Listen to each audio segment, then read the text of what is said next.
Education. रुकिए रुकिए रुकिए रुकिए रुकिए, बैक बटन दबाने से पहले रुकिए, मेरी बात को सिर्फ 2 मिनट के लिए सुने। अगर आप एजुकेटेड हैं, अगर आप नॉन एजुकेटेड हैं, अगर आपके बच्चे हैं या आपके बच्चे नहीं हैं, अगर आप स्कूल में पढ़ते हैं या आपके बच्चे स्कूल में पढ़ते हैं या आप स्कूल में नहीं पढ़े हैं, तब भी आपके लिए ये वीडियो बहुत इंपॉर्टेंट है। And I am going to talk about that practical education, non practical education. That practical education we are thinking कि जो बहुत काम आने वाली है, ये लाइफ में कहीं भी काम नहीं आती है, क्योंकि हम अपने बच्चों पे बहुत सारा पैसा खर्च कर रहे हैं, बहुत सारा टाइम खर्च कर रहे हैं। बट प्लीज ये 45 मिनट मेरे साथ अपने बच्चों पे खर्च कीजिए and I will prove you कि ये आपकी लाइफ में सक्सेस फॉर्मूला बना है। So let's come to the journey.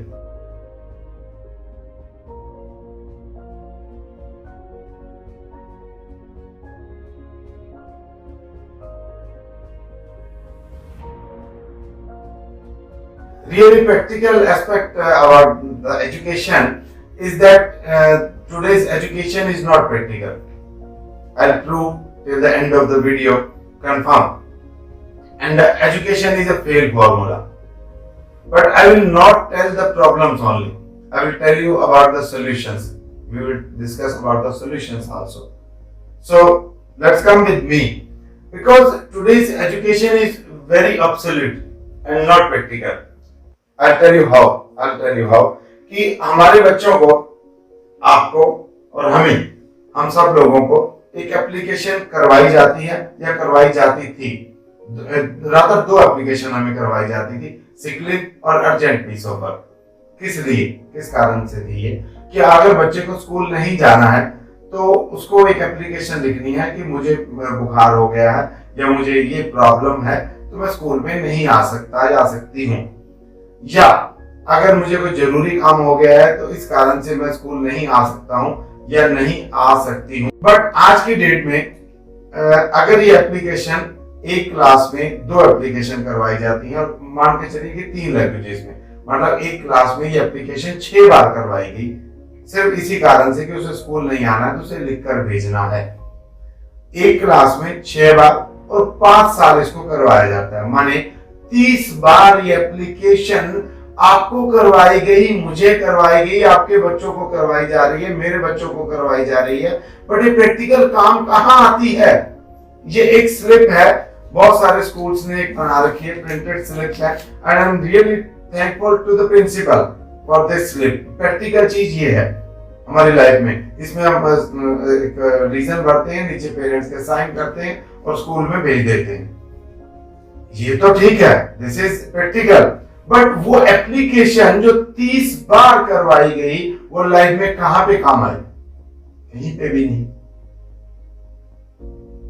आपको ट्रिग्नोमेट्री करवाई गई, मुझे ट्रिग्नोमेट्री करवाई गई, मुझे रटाया गया, पंडित बद्री प्रसाद हर हर बोले, सच झूठ तोले, ये परपेंडिकुलर हाइपोटेन्यूज और बेस और साइन थीटा कोस थीटा मेरे दिमाग में इसको रटा के डाल दिया गया, पर प्रैक्टिकली काम कहां पे आया? कहीं पे नहीं। आप ये सुने प्लीज, देन विल टॉक। मैंने बचपन में पढ़ा x plus y whole square is equal to x square plus 2xy plus y square, x minus y whole square is equal to x square minus 2xy plus y square. अब मेरे समझ में नहीं आता कि करूं क्या इसका मैं मेरी जिंदगी में। क्योंकि अगर मैं किसी सब्जी वाले को जाके बोलूं कि मुझे इतने की सब्जी दे दो, अगर कोई सब्जी 50 रुपए किलो दे रहा है और मैंने उससे एक पाव सब्जी लेनी है और उसमें मैं साइन थीटा लगाने लगूं तो वो मेरे काम आने वाला नहीं है। बट आप कहेंगे ये तो बेवकूफी वाली बात है, यहाँ ये काम नहीं आता, तो आप ही बताइए ये काम कहाँ आता है लाइफ में? अगर आपका बच्चा ट्रिग्नोमेट्री में परफेक्ट है, अलजेब्रा में परफेक्ट है और उसे बाजार से सब्जी खरीदनी नहीं आती है या किसी मॉल में जाकर शॉपिंग भी करनी नहीं आती है, कि डोंट नो 53 इन हिंदी, 79 इन हिंदी, 89 इन हिंदी, उसको ये नहीं पता 89 कितने हैं या 79 कितने हैं, then how is that education is practical in our life? उसका क्या वैल्यू है आपकी और मेरी लाइफ में। अगर आपके बच्चे को पता है कि इंडिया का पहला प्रेसिडेंट कौन था, यूनाइटेड किंगडम का पहला प्रेसिडेंट कौन था, अमेरिका का पहला प्रेसिडेंट कौन था, जॉर्ज वाशिंगटन था या कोई और था, और अगर उसको ये नहीं पता है कि आपके बाप का नाम क्या था, आपके दादा का नाम क्या था, उसके दादा के नाम का नाम क्या था, माने उसको ये नहीं पता कि आपकी पीढ़ियों के प्रेसिडेंट कौन थे, then what is the real effect of that education? आप ये सुने राजीव दीक्षित जी को, ये आपको बताएंगे कि लॉर्ड मैकॉले ने ये बड़ा ऑब्सोलीट सिस्टम स्टार्ट करा था हमारे इंडिया में, व्हाइट कॉलर जॉब्स के लिए एम्प्लॉयज प्रोड्यूस करने के लिए। आप ये सुने प्लीज, देन विल टॉक। अभी जो शिक्षा हम लेते हैं वो मैकॉले की है। मैकॉले ने जो पाठ्यक्रम तय किया वही हम पढ़ते हैं, और दुर्भाग्य से मैकॉले जो पाठ्यक्रम हमको दे गया वो इतना रद्दी और बेकार का है जो जिंदगी में कभी काम नहीं आता। हम पढ़ते हैं, रटते हैं, कक्षा में जाकर उल्टी करते हैं। कॉपी पे लिखना माने उल्टी करना। 100 में से 96 नंबर ले आते हैं। अब उसका शहद लगा के चाटे तो क्या निकलता है उसमें से? 96 नंबर। जिंदगी में काम नहीं आती वो। Can't teach 5 subjects at a time in the school, क्योंकि हिंदी के अलग टीचर हैं, एसएसटी के अलग हैं, मैथ्स के अलग हैं, साइंस के अलग हैं, और बहुत सारी लैंग्वेजेस, इंग्लिश के whatever is the subject, teachers अलग हैं। If a teacher can't teach 5 subjects, then how can we expect from the students that he can learn 5 subjects?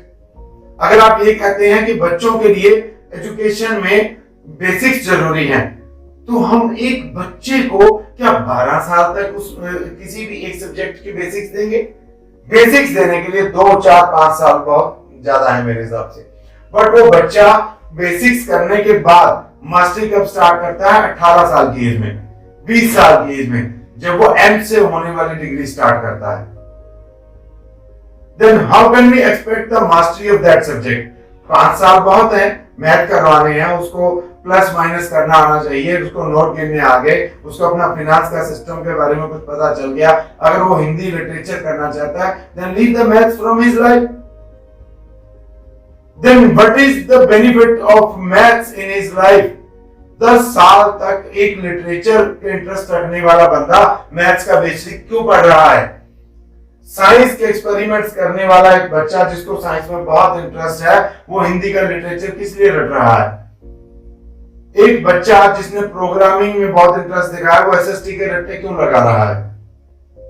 क्योंकि बेसिक्स 4 या 5 साल बहुत हैं, और उसके बाद अगर आप अपने बच्चे से किसी चीज का एक्सपर्ट होने की उम्मीद रखते हैं तो वो उसके साथ बेईमान। और मजे की बात यह है कि जिन महान लोगों की थ्योरीज, जीवनियां, ऑटोबायोग्राफीज और उनके लॉ, उनके बनाए हुए लॉ हम उनको पढ़ा रहे हैं, वो लोग इन चीजों के बेसिक्स नहीं जानते थे जो हम करवा रहे हैं बच्चों को।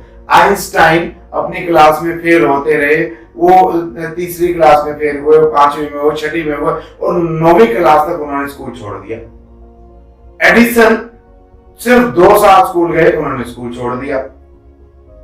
The great master blaster Sachin Tendulkar जब अपना पहला टेस्ट मैच खेलने गए थे, उनके 10th भी क्लियर नहीं थी।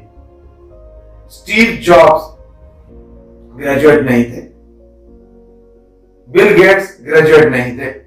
हम इन लोगों की उदाहरण देकर अपने बच्चों को सक्सेसफुल होने के लिए प्रेरित करते हैं, जो कि एजुकेशन में बिलीव नहीं करते थे या बहुत ज्यादा एजुकेटेड लोग नहीं थे।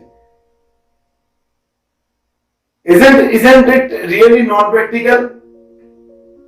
Yes, this is non-practical. But I will tell you about the solutions in the end of the episode and in the next episodes also.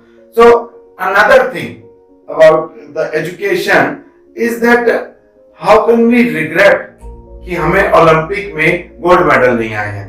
क्योंकि हमारा माइकल फेल्प्स तो एसएसटी के रट्टे लगा रहा था, क्योंकि हमारा साइंटिस्ट तो मैथ हिंदी का लिटरेचर पढ़ रहा था, क्योंकि हमारा प्रोग्रामर तो किसी एक लैंग्वेज की ग्रामर में उलझा हुआ था। 12 साल तक, 15 साल तक, 17 साल तक वो दूसरे सब्जेक्ट्स में उलझा हुआ था। Then how can we expect gold medals? How can we expect excellence from them? Excellence के बारे में आप इनसे सुनिए। हम लोग पढ़ेंगे, जी लगा के पढ़ेंगे, लेकिन सिर्फ एग्जाम पास करने के लिए नहीं।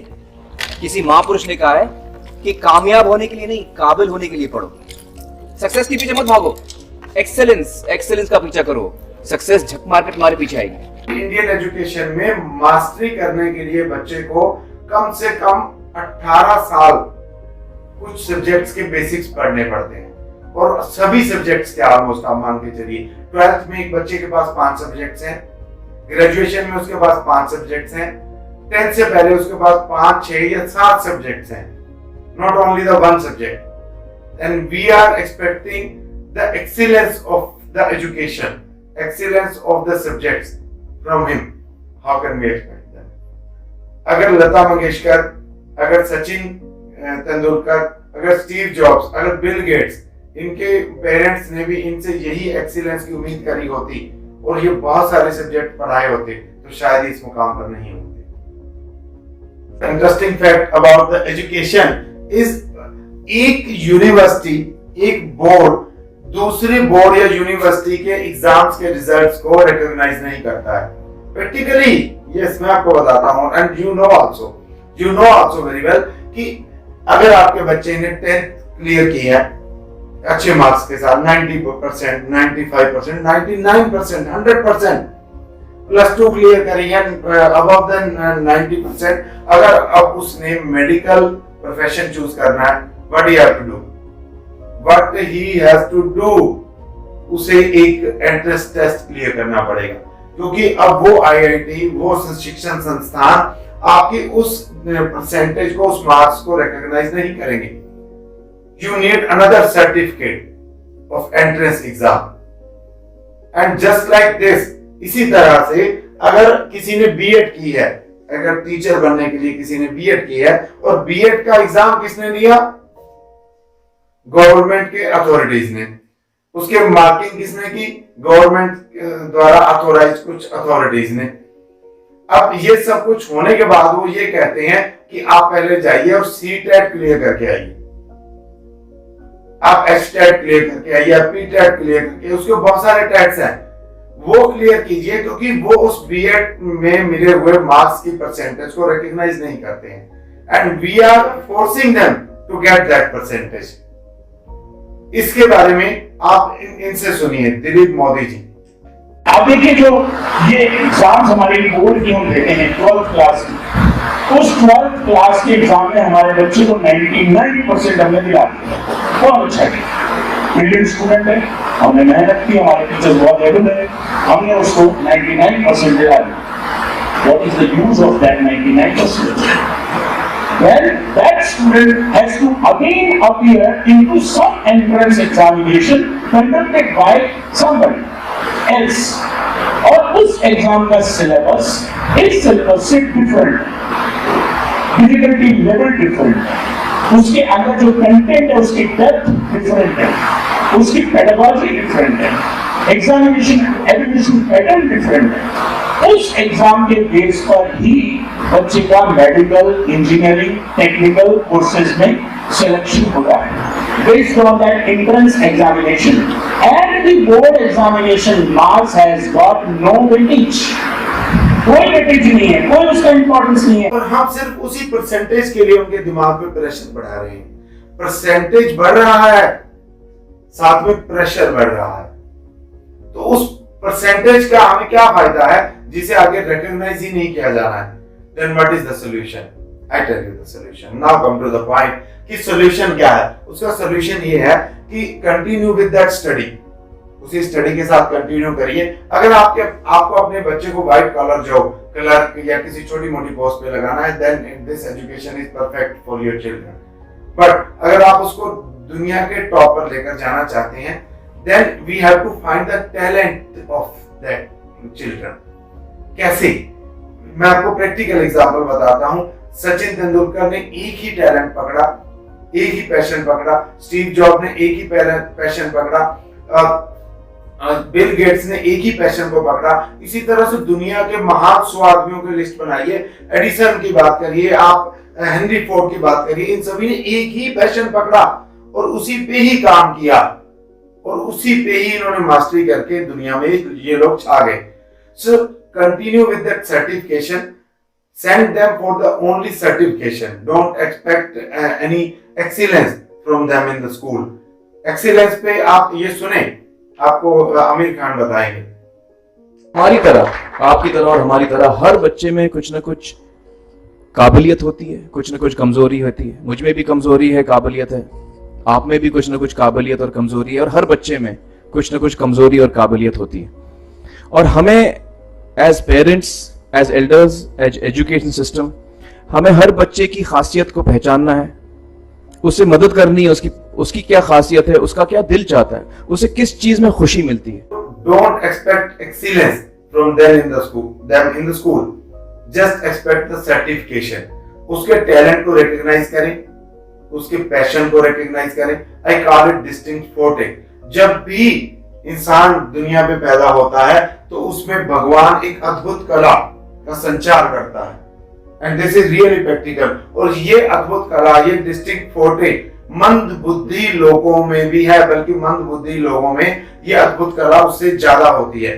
मैं 2 संस्थाओं के साथ काम कर रहा हूं, बड़ी जल्दी मैं आपके सामने ये प्रैक्टिकल डेटा लेकर आऊंगा कि वो मंद बुद्धि लोगों ने आम इंसानों से ज्यादा परफॉर्म किया और अपनी अद्भुत कला डिस्टिंक्ट फोर्टे पे काम करते हुए वो लोग दुनिया पे छाई। और अगले एपिसोड्स में I will share some data of schools, some schools, मेरे पास कुछ प्रैक्टिकल रिजल्ट्स हैं बोर्ड्स के, जो हमने बच्चों को सिर्फ डिस्टिंक्ट फोर्टे पे काम करते हुए ही बनाए हैं। So how to identify that talent, आपको वो टैलेंट कैसे आइडेंटिफाई करना है, आपको वो टैलेंट कैसे बूस्ट करना है, आपको वो डिस्टिंक्ट फोर्टे कैसे पैशन से प्रोफेशन तक लेकर जाना है, कैसे आपके बच्चे की वो टीम बनेगी पैशन और प्रोफेशन को एक जगह पे इकट्ठा करने के लिए। How to get success while using only this talent, only one talent in your child that you have to recognize. I will tell you in the later episodes also. So please be with me only for your children. Please अपने बच्चों के लिए आप मेरे साथ रहें और हम मिलकर उनका टैलेंट फाइंड करेंगे। This is not a talent hunt program. This is not a talent hunt program. मैं ऐसा कुछ कंपटीशन करवाने वाला नहीं, but I will tell you about the solutions. How to get the talent in your children. आपको उसको कैसे identify करना है, and how to get them on the top of the world with only this talent. एक अद्भुत कला पे काम करते हुए, एजुकेशन को साथ में कंटिन्यू करते हुए, how to get the best of your child to get them on the top of the world. Thank you very much for watching, and please मेरी टीम कह रही है कि आप बोलिए कि please like, share and subscribe this channel, और जो भी होता है आपको सब कर। अरे रुकिए, मेरी टीम ने अभी मुझे सिखाया है बड़ी फास्ट बोलना है, इसकी तरह टेक्निकल गुरु जी की तरह मुझे फास्ट बोलना है। Please like, share and subscribe my channel. Thank you very much.